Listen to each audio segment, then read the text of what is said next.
Hello and welcome to the Family Business. Joe Castiglione Jr. alongside Isaac Stoops. We just sat down and spoke with Dusty Dvoracek. Wow, he was great. Gave us a lot of good information about the team this year. Excited to talk about the Sooners and excited football season is coming. You know what else we're excited for? Partnering with Home Field Apparel. Home Field Apparel is the official OU apparel sponsor of Soonerscoop.com. Use code SCOOP for 15% off your first Home Field Apparel order. It's August. We're in the middle of the Can't Miss Kickoff 2024 campaign. Last week, they just dropped the boxes. Isaac, tell us a little bit about the boxes. Yeah, so these football boxes, they contain 3 never-before-seen items for your school that aren't available anywhere else. They're suitable for all weather conditions, so no matter the time of year. There's also the Platinum VIP boxes. You get a koozie, a hat, a ringer, but also you get a guaranteed 20% off and early access to your school's football releases throughout the 2024 season. What's really cool about Home Field is it's different designs. You know, as you can see, they use the Disco OU or the Retro OU logo a lot. Like Coach Venables wears that sweatshirt a lot. To play like a champion today. The Oklahoma football one. I like the bomber. And then they're going to be releasing a new coach's jacket actually on the date of the first home game, August 30th. So might be a little hot for it then, but I'm going to save it for later. Fashion doesn't care what weather it is. So right. I can rock it then. 100 degrees, I'll be rocking it. But 100%. Yeah, we're really excited. We love Home Field. We can't wait to rock the apparel on the show. Remember to use code SCOOP for 15% off your first Home Field apparel order at homefieldapparel.com. And we now bring you with the interview with Dusty Dvoracek. We now welcome in Dusty Dvoracek. Dusty, thanks for joining the show. Great to be here with you boys. How we doing? Doing good. Can't complain. We're excellent. College football is right around the corner. How long have you been covering college football now as a whole? Too long. Is that possible? I'm getting old. So I think I started covering it in some capacity with KREF in 2011, I believe was my first year to start kind of doing some radio. I think in 2012, Ted and I started working at KREF and started doing the OU football sidelines. I've been at ESPN calling games. This is my 9th year to call games on ESPN and ABC. And about to start my 4th year with Sirius XM, and I work on college sports radio. So we're pretty much college sports all the time. And hey, man, college football is 24/7, 365. So I've been doing this media thing for a minute, and I've been really focused on, OU and or the national college football landscape for like 12 years now, guys. I'm getting old. You're not getting old, but who else better to do it than you? What does like prep look like going into those, big time broadcasts or, ESPN events? Yeah, it's a lot of work. So my week as a broadcaster, I find out my games on Sunday. Like I've got my opener now, but I usually find out my games on Sunday. And then I start breaking down film Sunday, just like you would, kind of as a player or coach. So I've got this app, and I'm able to access all the Division I college teams, all their game film, and it's pretty much uploaded like Saturday night, Sunday morning. So if I do happen to know who I have the week before we get the information out early, I'll start watching that film on the way home from my game. So I start watching film on Sunday. And that process starts and goes all week. Typically watch film up until Thursday. Try to watch 3 offense, defense, special teams from each team, typically the most recent games, but doesn't have to be, like if there's a game that isn't really that important, that, we get to like week 8 and the last 3 games, 2 of those are good, but one of them not so much. And there's a big game they played in earlier. I'll go check that out. And also throughout the course of the week, I'm trying to read some articles, get some background on the team, on some players, some storylines. We get a lot of clips throughout the course of the season on both teams. I've got coaches meetings. Usually the away teams are on Wednesday. And then I fly to site on Thursday, typically go to practice on Friday morning. And then we'll meet with head coach, offensive and defensive coordinator, and then usually a player or 2 from each team, depending on the team. Some don't give us players. Most do give us players. Production meeting, and then kind of the haze in the barn, and then Saturday, baby, it's showtime. So, and then all that build up, Saturday game happens. You do a broadcast, you enjoy it, sleep on it, and then bam, Sunday hits, you get your new assignment, and it's rinse and repeat all week. So there's a lot behind the scenes that go into it, but it's fun, man. It really, it's a lot like being a player. I mean, to be completely honest, like I've got my crew, which is my team. I mean, I'm studying film. I'm trying to figure out tendencies and formationally and a lot of things that I learned in college and the NFL about watching and breaking down film. You take and utilize there in the broadcast booth. So I think that success is all about the preparation, and I think the guys that are good analysts they put in a lot of work. So I try to prepare the best I can and go out and perform on Saturdays. That's a premier level of access. I think every time when a commentator during the game is like, well, we talked to the coaches this week and we heard in this and that, that's a different level of access that any of us have from the outside world. So what is it like talking to those coaches going into the game? Do you kind of get a feel for the game a little bit of how much, I mean, it's college football. It's unpredictable. You never know what's going to happen, but do you kind of get a feel of how something might shape out a little bit in those coaches meetings in the week? Yeah, yes and no. But what I love, I value and really appreciate those coaches meetings because, and one thing, Isaac, that helps me out a lot when I sit down with coaches is playing for your dad and playing for a lot of the different coaches that I played for, because that coaching fraternity, it's real tight knit. And one of the ways to soften, it's Friday. Remember now, like for some coaches, they're uptight. It's a day before a game. They don't want to give away any secrets. So it's like, I don't know if you guys, I'm sure you guys do know this, but college coaches, man, they are unbelievably keep everything close to vest. They think everybody's out to get them. They think everyone is trying to get a secret or a tell or something. So, they don't always want to talk to media, especially that close to a game. So kind of, I feel like I'm a player. How can I relate to these coaches as a player? And how can I get them to recognize I'm just here to do my job?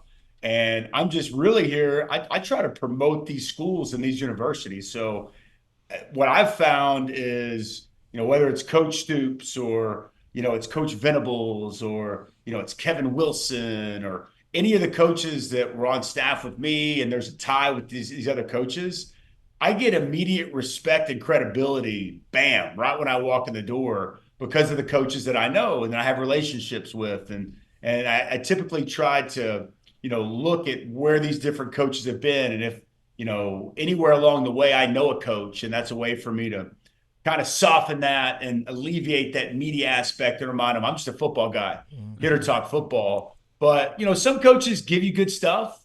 Some coaches give you surface level stuff. It just, there's no, it's 50-50, I'd say, maybe 60-40. I think that, the guys, when they trust you, if they got a background with you, if I've done their games, they'll give you the real. And, if practice was legitimately good that week or not, or, what I do appreciate from my job is knowing about injuries. Like we keep it under our hat, but, I've had games where I've gone in and, the starting running back, who's an All-American candidate, we're building our open and everything around him. He didn't even play the first half. And they didn't even tell us.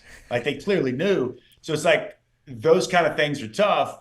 But when coaches are real, they're honest, it allows us to prepare. And whoever that backup is, or maybe third string guy who's going to get some opportunity, that we're buttoned up and we, have a good understanding of who that person is, what they bring to the table, what they've looked like, good background stories, because really, we're just trying to provide a quality product for the people at home that are watching. So, but like most coaches, I would say most, again, it's like 60-40. They do give you the real, and they're honest, and they give you great, inside the locker room or inside that team, things that I can't find online in an article somewhere. And a lot of that stuff to me is so valuable and utilized throughout the course of our broadcast. So, as far as like, scheme wise, exactly what they're going to be doing, it's probably less than 50%. Some guys will give you an idea. Well, I typically like to talk matchups. Are there any matchups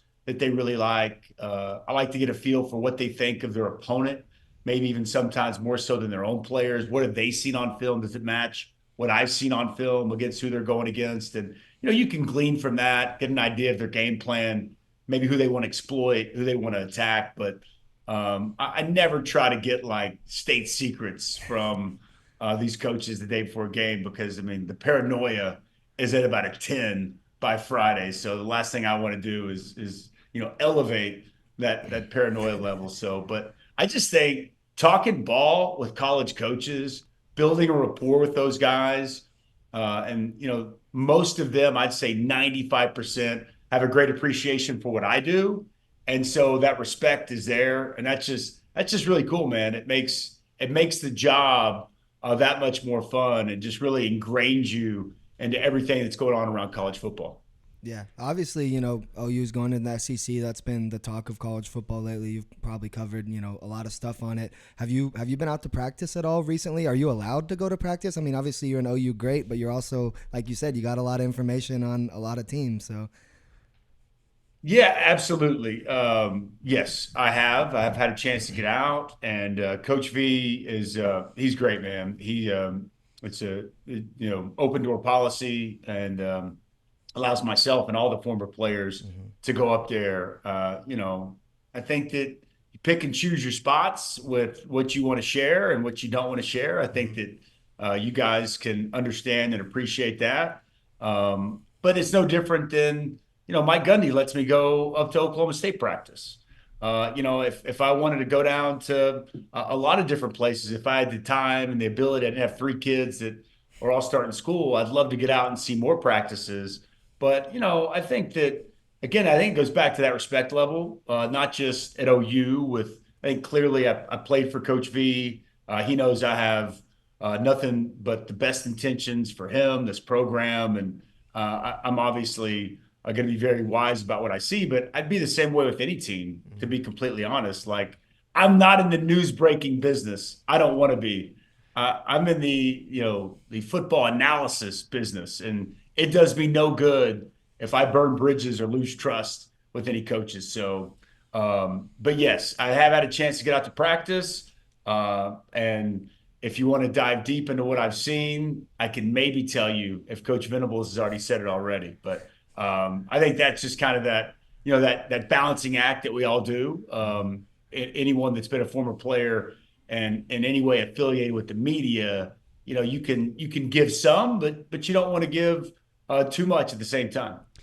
Well, we know that, we kind of come from a similar, background as well. Like him, things his dad shares at the dinner table or my dad shares. You pick and choose what you disclose and what you don't, and or who you do it to, You filter, and anymore, I feel like when I speak to my dad, he's like, now that you're a member of the media, I'm like, okay. he's like, I don't share this with anybody. This is off the record. I'm like, we're talking at the dinner table right now. Like, this not be something I repeat. Okay, but with what you can repeat, you've been out to practice.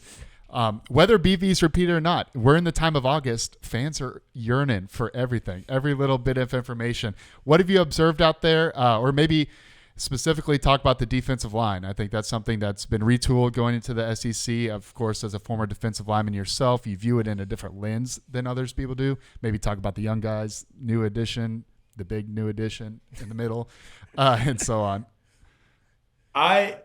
This defense is going to be really good. It's great to see. I played many moons ago when Isaac and I'm sure you were babies. I mean, I remember Isaac and Drake literally as 1-year-olds. So it's crazy that I've been calling Drake's games and now I'm doing podcasts with Isaac. It's just like, but again, you guys making me feel old.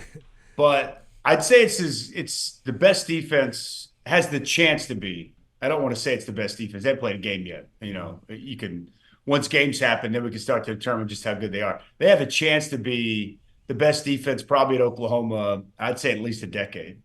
I love what I see on the back two levels, and I really like what I've seen on the defensive line. Todd Bates has done a nice job with that defensive tackles room. You mentioned the big man, Dominic Williams.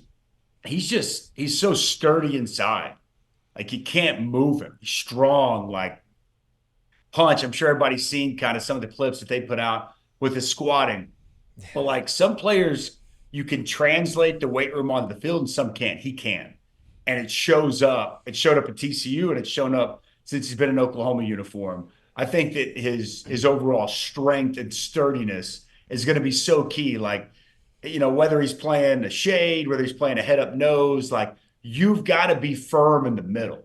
Like that's how run defense starts. Like be firm right there in the middle and you can build around it. And I think that Oklahoma has a great chance to be really firm toward the interior of that defensive line. And the other guy that really jumps out to me is Jaden Jackson.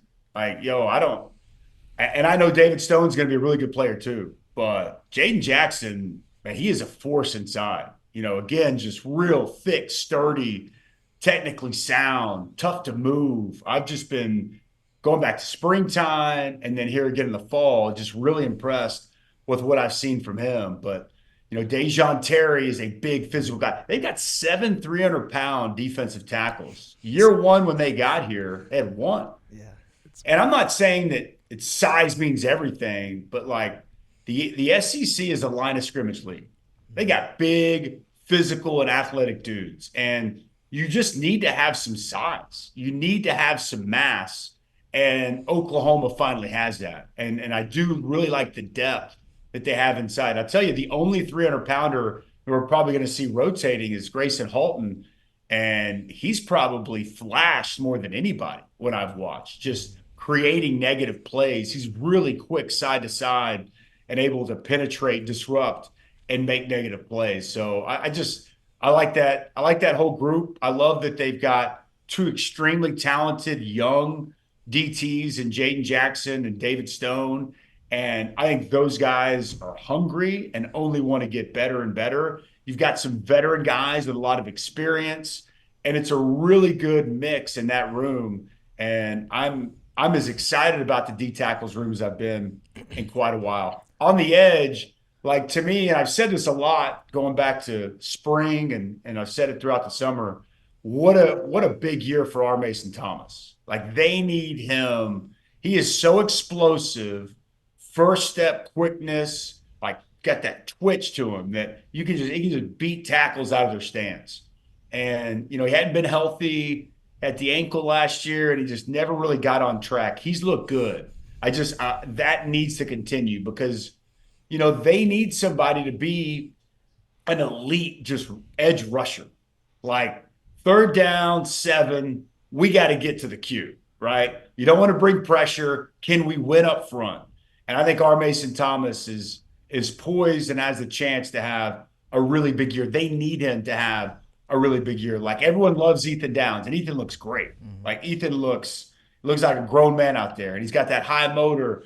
But Ethan is really good all around defensive end, good run stopper, great motor. A lot of his sacks come not just on clean pass rush moves; they come because he's relentless. Like he's gonna do whatever he's got to do to get there. And I think that you've got to have guys that can just win and win easily with athleticism. R. Mason Thomas gives you that. PJ Adebawara, his size, like I couldn't believe how big he was. We, Teddy, myself, and Dan Cody actually spoke to the team on the first day of camp, and he came up to me and shook my hand. And I was like, dang, man, you put on some good size. Like, what do you weigh? And he's like 260. I'm like, this dude was 225 last year. Yeah. So like he just looks so much better, and I'm excited to see what he's able to do this year. I like the Caden Woolard kid, man. He's looked good. I think he's done a nice job coming from Miami of Ohio. So I think that they've got good depth. They've got a strong 2 deep, a good collection of talent, and I think that if they can develop a premier edge rusher, I think that they're going to be in a really good spot. And the fact that they can rotate guys, and when that second group comes in, there's not much of a dip. I think that's massive going to a league like the SEC. So happy with what I've seen from the D-line for sure. Yeah, everybody always talks about the depth on the D-line, in the SEC. You don't just have a guy or two. You just have a group of guys, that can all get it done. Did you get a chance to cover any of Dominic's games at TCU? I did. 2 years ago, I had TCU and I can't remember, was it Texas? I can't remember which game it was, but yes, I have. I did a TCU game last year that he played in, and his stats are a little deceiving. Is that because of Like the when you, position, though? Would you say? Is that kind of I just the think it's nature of nose I think it's the defensive tackle? position, and I think it's the way they played. You know, like I was a nose tackle, but we were a one gap up the field, penetrate front. TCU, they played a little bit backed off the football. They're very much a read and react front.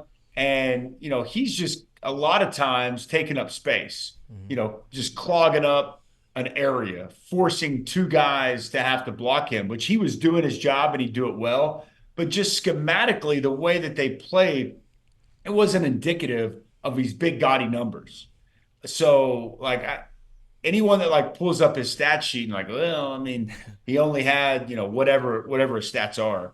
I wouldn't worry about that because I think this scheme and Oklahoma fluctuates, right? They're a three-man front, they're a four-man front. At times you'll be head up. At times you'll be in a shade, and they like to move a lot, which is creates the ability to play on the other side of the line of scrimmage and really create those negative plays. I think his production will be the best it's been since he's been in college, just because I think the system is going to allow him for his stats to match the level of player he is. So yeah, I definitely have. I know that even going back to the previous staff at TCU, they've always really liked Dominic Williams, and he was a huge addition for Oklahoma. I mean, they were battling out with some other big time schools, and I think that it helps his defense a lot. And what I really like too is just he's experienced.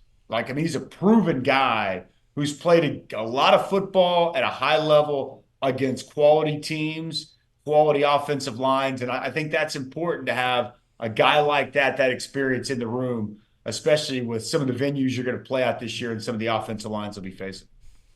Sure.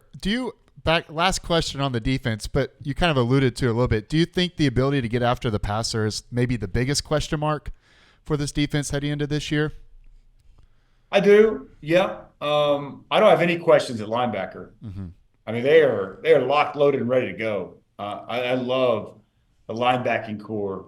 Kip Lewis, and Lewis Carter both Ball players. looked really good to me. I mean, Danny's on another level right now. Danny's in such a good spot. He's just playing so fast, and he knows just the understanding of the defense now going into year 3 and how it fits, and he's gonna have a monster year. But like next to him, I think that they've got 5 good linebackers. I think Jared Kanik looks better than he has, better understanding of the defense. I think Kobe McKenzie, talk about just hard hat. He's big. I mean, if Kobe McKenzie would have been playing whenever I played, he'd have been as good a linebacker as there was. And I say that because whenever I played, it was more in a phone booth, and football's played in much more space now.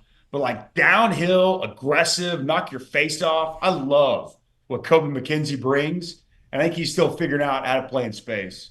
I think safety is loaded. Safety room is stout. My man B Hall has done a number on that safety room. He inherited obviously a guy like Billy Bowman, who, again, you can't say enough about Billy and Danny coming back and what that means overall, leadership-wise, experience-wise, talent. Billy is just playing really fast. Peyton Bowen looks outstanding. I think that the two freshmen, Reggie Powers and Boganowski, I mean, they look outstanding. Robert Spears Jennings. Yeah, Robert. Dude, he looked like a linebacker. He's huge. I couldn't believe it. I was watching last time I was out there, I was sitting next to Teddy Lehman. I'm like, dude, 3 looks incredible. Like he just I don't know what he weighed last year, but he's got to be walking around about 218 to 220 right now and still moving really well. So I just like Derwin right James. there along the middle. And I think that, again, like going back to being able to stop the run, if your defense is built through the middle and it starts up front and it goes second level, and then obviously the safeties, I think you got a chance to be a really good run defense. And that to me is really the strength of this defense. Backers, safeties, and I love where the defensive tackles are.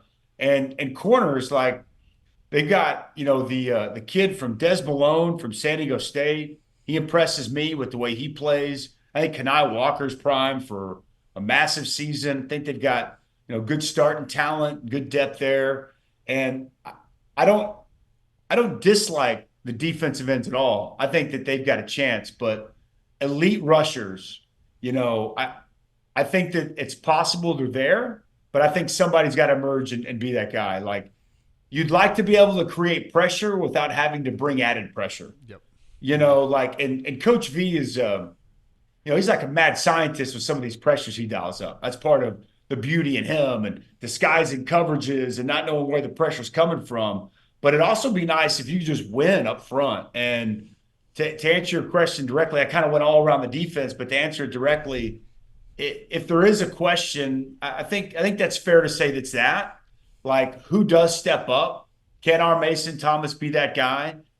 Can they generate a pass rush without having to put, additional pressure on those guys in the back end? I think if they can, it's going to be a scary, scary defense that's going to be tough for even really good SEC offenses to have to deal with. Yeah, well, switching to the other side of the ball, just last thing, not a lot of people, but Dylan transferred obviously to Oregon, and now we have Jackson Arnold as our starting quarterback. He's been given, the reins to the offense. Some people have been, almost like worried or speculating about him because of either his play in practice or whatever it is, but he's going up against a defense that switches personnel, throws crazy schemes at you, and like you said, we're going to be a really good defense. So in my opinion, I don't think there's anything to worry about. It's like when my dad was at Florida going against Coach Spurrier's offense. They didn't lose a game because they were unbelievable, so kind of give your insight on that. Look, I think Jackson's going to be a great player. Like, I don't concern myself. I thought even going back to the bowl game last year, he had a couple of early picks, and then had the one late, which I didn't think was on him. No. But I thought he responded, he bounced back. And the kid's a big time player, man. Like, he could throw it very, very well. And I think he's going to be fine. Like, the defense is throwing a lot at him. I think the offensive line is still trying to figure things out. And I think that naturally, he's seeing a lot of pressure. He's seeing a lot of different looks. He's got, I'm high on Jackson Arnold. Me too. I'm also high on Michael Hawkins. Like, I That's think a both things buzzword. can be true. Buzz name right now. I don't think that. I think anyone that thinks that there's any kind of quarterback controversy is fooling themselves. This is Jackson Arnold's team. It should be his team. I think he's got a chance to be an excellent player. But Michael Hawkins, that's a guy, I played with his dad. His dad was my teammate in 2002. And Michael was one of the more talented corners and Okay. secondary corner. Yeah, he had a pick six against UTEP that I still remember. It's just like, whoa. We call him Chicken Hawk. And I've had a chance to talk to Mike a lot. He's been around going back to springtime. And, man, his son, I did not know coming out just how good his son was. He did. And I think that certain people did. So I really think Oklahoma's in a great spot because they've got a guy in Jackson Arnold that is going to be a big-time player. I think this year you're going to see that. I do not concern myself about what may have happened at a scrimmage or everybody's freaking out now. I actually find it kind of funny. It's like this guy went from he's got a chance to be one of the best quarterbacks in the SEC to now he can't play. It's just He's going to get benched in 1 week. Yeah, come That's on. August for you. That's what happens in August.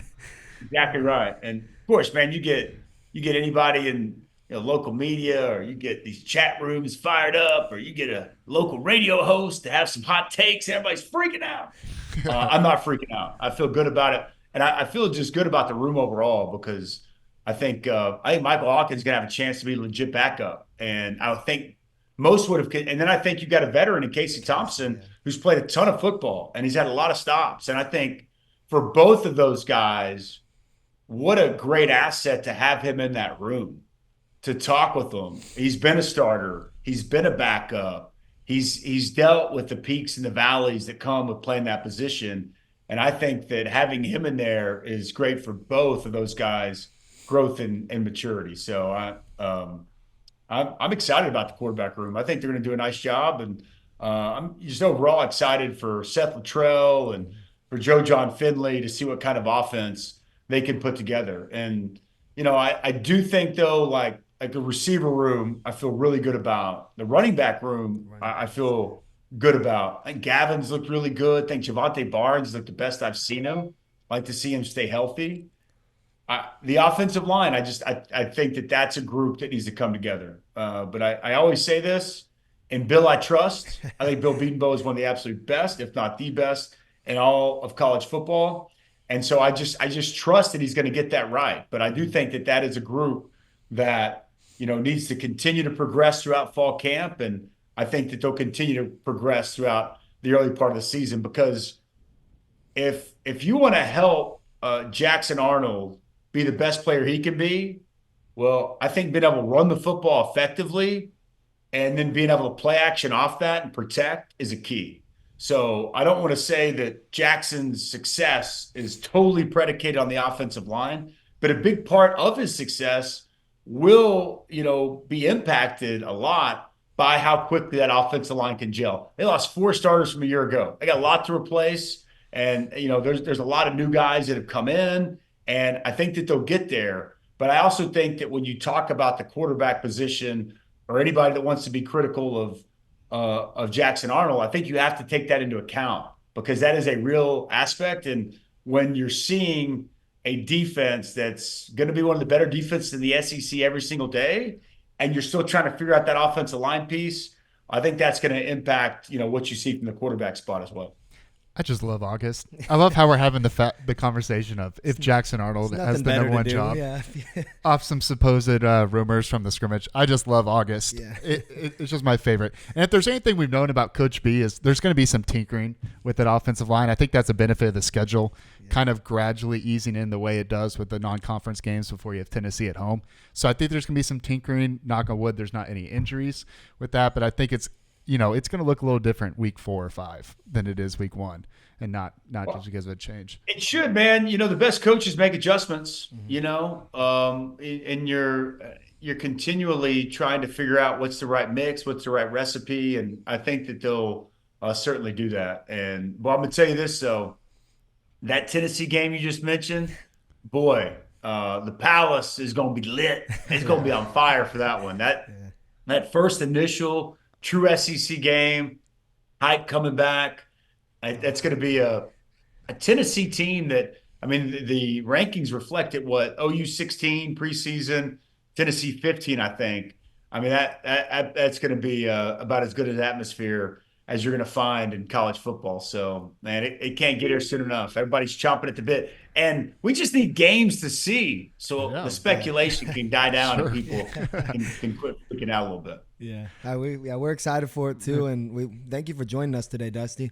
One last thing I wanted to ask about. So, season expectations. We talked about both sides. What is your record prediction for this year, or do you have one? And what does success look like? Because I think we've all talked about what does success look like for OU and the SEC in year 1. Is it 9-3? It's going to depend how that looks, but I think 9-3 is a very successful year. But what is your take? What is your prediction for the Sooners in this season? Well, Las Vegas says 7.5 is the win total. So I think that, Mike Houck had a great stat of the preseason AP top 15. Oklahoma has 6 on the schedule. That's more than any other SEC team. I think it's more than any other team in college football. So we know that schedule is an absolute bear. I truly believe if you eclipse that 7.5 win total, you get to 8-4, you feel good about the season. I think you hit 9-3, you feel great. Mm-hmm. I actually think with this schedule, 9-3, it's not out of the realm of possibility that they're going to be a fringe playoff team. And I think, and that's going to be hard for people to wrap their minds around and their head around. But 9-3 with this schedule, depending on where the wins are, but just by process of elimination, I just said that there's 6 preseason top 15 teams. If you get to 9-3, you beat at least 3 of those. So you're going to have some pretty good skins on the wall. So I think it's somewhere in there. I haven't settled on it officially. I think it's 8-4, 9-3. I think that this overall roster is in a much better place than it was when Brent Venables took over. I think they're more equipped to compete in the SEC, especially on the defensive side, which defense still matters. And I think that the offense is going to be just fine. And I look at it as, I think Oklahoma, if they can defend home and they can split on the road, and then there's obviously the Texas game, that's a pretty good path to having success. So I've got them 8-4, 9-3 somewhere in there, but I'm definitely on the over of the 7.5. But if they could get to 10 wins, that'd be incredible. I just think given the schedule, It's tough. I think kind of it's going to land somewhere 8 or 9 wins, which I'm telling Oklahoma fans, if that's where it lands, 8 or 9, I think you feel good about the future of this program, this team, and that's a heck of a first season in the SEC, given the fact that you got arguably the toughest SEC schedule of anybody out there. Agreed. It's also going to be really interesting to see with the 12-team playoff this year how many of those SEC teams make it. I think there's a number of 3 or 4 teams, you're looking at depending on the season plans out, but, you're looking at Tennessee, Missouri, Oklahoma, Texas, Georgia, so Alabama, LSU, all those teams. Ole Miss. Yeah. All those teams are, we're talking about preseason here, but they're all in the playoff conversation. But do you think over under 3.5 SEC teams make it to? Yeah. Oh, yeah. I think 4 get in. Yeah. I was at SEC Media Days on SEC Network Desk, and I had to talk down some of these analysts. They were declaring 5. I said, "Oh, pipe down, boys, pipe down." I know.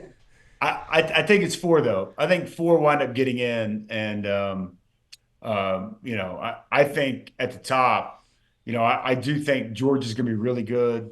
I think Bama's going to be really good too, guys. I don't think they're taking some big step back. I'm super high on Ole Miss. What they have coming back, addressing some issues on the defensive side of the ball via the portal. Jackson Dart coming back. Texas obviously is coming back with a lot. So I think, and then a lot of teams like we talked about. There's a reason there's 7 teams in the top 16. And the preseason AP top 25, I think that says it all. You could be the 7th best team in the SEC and be a top 15 team in the country. So I just think that there's going to be some carnage, but I think when the dust settles, you'll get at least 4 teams from the SEC in this first 12-team playoff. Peace be with the fan base that gets left out of that 5th SEC team. Because I'm with you, too. I think 4 get in just by a pure numbers point. But there'll be argument for 5. I can't wait till we're in late November. It's going to be argument for 6. I'm like, that's not even mathematically possible. But, Dusty, thanks for joining the show. That's right. That's college football, man. The debate, the conversation, the discussion, it's never going to stop. It's never going to end, and it's what makes this such a great sport to cover, man. It makes it a little bit easier for you to talk about on radio now that it's truly a 365-day sport. It always has been, but with the portal, man. Free agency, playoff system, you name it, we got it in college football, baby. It doesn't stop. But thanks for coming on the show. We really appreciate it. All right, boys. Thank you. We thank Dusty for coming on, man. He was such a good guest. We really appreciate it. For everybody watching, remember to like, comment, and subscribe. That helps us help you. And we'll catch you next week with another edition of the Family Business. Remember to keep it in the family.